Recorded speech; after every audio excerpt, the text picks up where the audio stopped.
This is the Simpit. I'm your host, Shaun Cole, and the real star of today's show is the Clubsport Wheelbase V2. And I'm going to tell you, I am a little over the top excited today, and that is I test a lot of products, I test a lot of software, hardware, the latest button box, pedal set, whatever, but really for a sim racer, when it comes down to it, the first piece of hardware is the wheel itself. And Fanatec is a long-time known player in the sim racing world, making some very high-end wheels. They've been known for the 911 based wheels for a long time, and then following that with the Clubsport Wheelbase and a variety of wheel rims. So this is V2. There are some significant changes. You'll see that it's very similar. We still have it in the box here. It's very similar, but there are, well, there's one super major difference. This is a brushless motor version of the Clubsport wheel. So that's a very big deal for all of us out there. We've heard about brushless motors, the difference in power, cooling, all of that kind of stuff compared to the very stock, like cheap RC motors that have been in a lot of the stock wheels when wheels were first coming onto the market. But now we're into that next era and they're getting to the next level. So I'm gonna clear some space so we can do some unboxing of this. I'm not gonna have time to test it out. This is just to get a very first look, see what we can see by looking inside of it, and then we're gonna go ahead and bolt it down and do a full-blown review followed up on another show. One thing I will mention is it does work with all the previous Clubsport wheels. So here I have the 918 RSR wheel. This will work with this wheelbase. Here I have the carbon version of the Formula wheel. This will also work with this wheelbase. So I'm gonna go ahead and move both of these really quickly just so I don't hurt anything.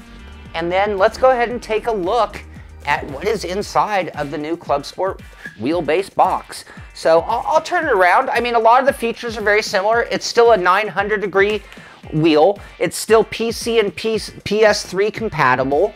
It's got the direct Hall sensor, which is the same sensor. It's all metal, quick release. All of that is still the same, but it is brushless motor. So I think that's the most significant difference. And so we'll do the typical opening. We've got, let's start. We've got Living Legends. Live Legendary Lives. I like that. Well stated. So now we're into the box. Let's see what I can do so you can kind of see this with me, because I mean, that's half the fun. I mean, new toys like this. All right, so here we go. We've got a quick start guide right on top, and it looks like it's gonna be pretty simple. We've got a new power supply. This is a pretty big power supply, bigger than the previous version. Here we have a power cable for the power supply. Looks like the USB cable and European power supply. And then it looks like here's the wheelbase itself. So can I get this out for us all?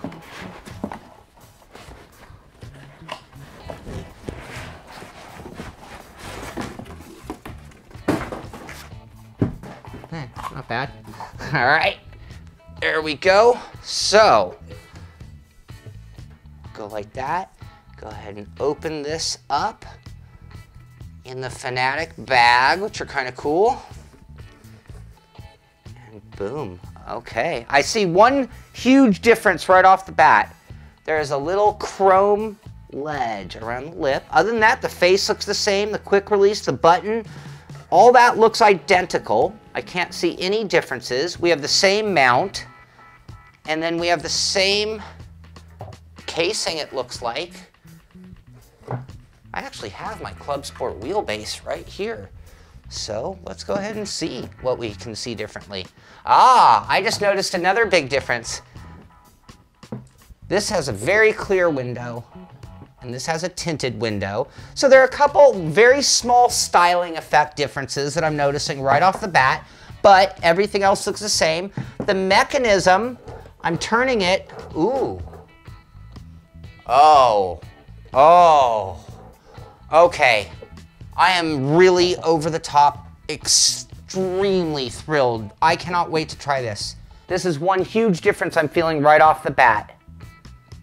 This has the typical friction. It's the smoothest turning thing you can do. No play, no movement other than the spinning, but a lot of friction. This wheel, I would say it's about half of the amount of friction, and this is just turning it with my hand. I'm also noticing there's an O-ring on the quick release, so there's a little bit of a difference there. The mechanism, I still see the worm drive type mechanism going up and down. Same thing here. I see a heat sink on the motor. You're not going to be able to see it through the tinted window. I'll get you some of that close-up shot later. A fan on that side. One more immediately noticeable difference between the two bases is the large fan exhaust port on the back of the case for the larger brushless motor. As you can see, there are some small and some major differences between these two. The proof will be in the pudding when we fire this up, power it up, put it into the computer, and do some racing on it. And I'm really looking forward to doing that. I'm going to start doing that right now. I hope you've enjoyed at least getting a chance to see it coming out of the box as fast as I got to see it coming out of the box. See what it looks like, feels like, just like that. I hope you've enjoyed this show. This is the Simpit. I'm Shaun Cole, and I'll see you on the track.